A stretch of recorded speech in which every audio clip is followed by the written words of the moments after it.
There will be much to mull over in coming days about the Robert Mueller report and the Attorney General's 4-page letter about it, but it's clearly a political win and a legal win for the president and his team. The Mueller report by the numbers: 19 lawyers, 40 FBI agents, intelligence analysts, interviewed 500 witnesses, issued more than 2,800 subpoenas, executed nearly 500 search warrants. In the end, 34 individuals and 3 companies were indicted on 199 charges, more than 24 of them Russians in an internet farm. In total, the 675-day investigation cost more than $25 million.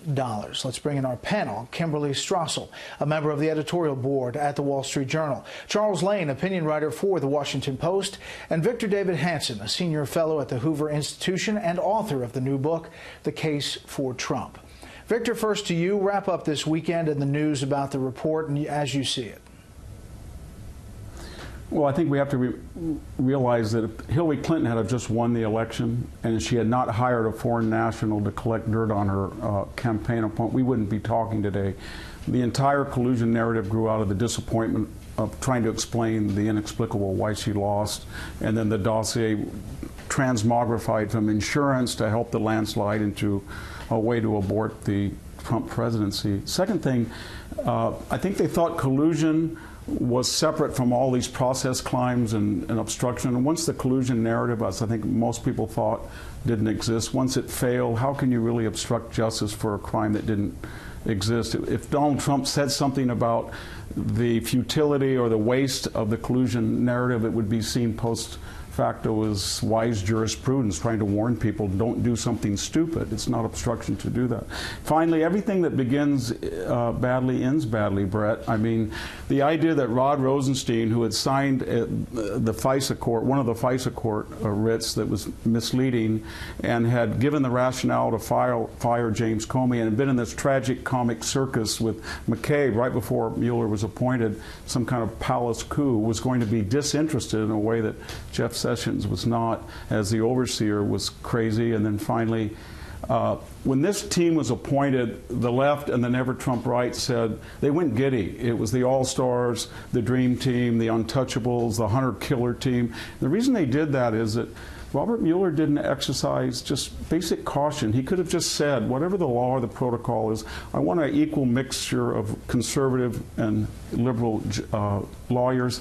I want to make sure that nobody on this team has given either to the Trump campaign or to the Clinton campaign. I want to make sure that none of you on government devices, if you were working for the government, has said anything pro-Trump or anti-Trump. And then finally, he could have said, I don't want anybody in my team that's donated to either campaign. Had he done that at the very beginning, it would have been different. Now he's got a reputation of a Captain Ahab or maybe Inspector Javert right out of Les Miserables. Chuck, I referenced it with Britt earlier, but the CIA director, former CIA director John Brennan, had some interesting things just days ago to say about all of this, and then talked today on MSNBC. Take a listen. Friday is the day that the grand jury indictments come down. I don't think Robert Mueller will want to have the dramatic flair of the Ides of March when he is going to be delivering what I think are going to be his indictments, the final indictments. I don't know if I received bad information, but I think I suspected that there was more than there actually was. And I am relieved that it's been determined that there was not a criminal conspiracy with the Russian government over our election. I think that is good news for the country. Chuck, I said earlier the legal threat is not done for the president with the Southern District of New York and the investigations on Capitol Hill. There'll be a lot of battle over what obstruction means on Capitol Hill, but your thoughts?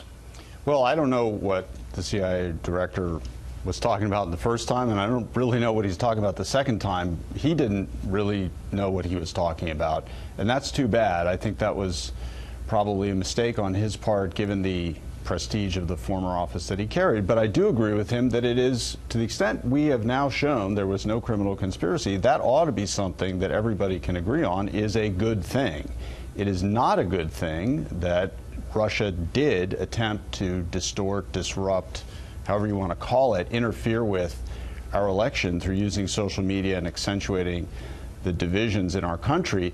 And I guess I have to disagree with what Victor Davis Hanson said, which is that I don't think Mueller's reputation has been damaged here, and I don't think the fact that his team was perhaps, you know, filled with a bunch of people who were supposedly Democrats, is in hindsight a black mark. If anything, that fortifies the president's position right now, which is like, you know, even this guy who was Inspector Javert couldn't find collusion on him.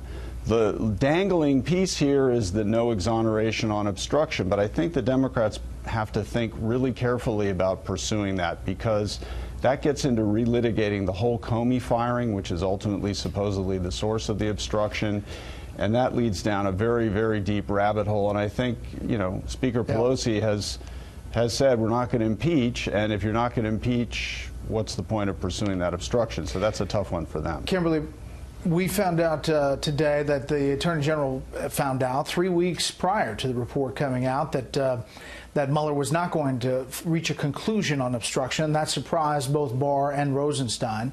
We heard Alan Dershowitz and others say they should have, yes or no, come to a conclusion instead of putting things in that report. Your thoughts? We've got the other panel after this to talk about it as well.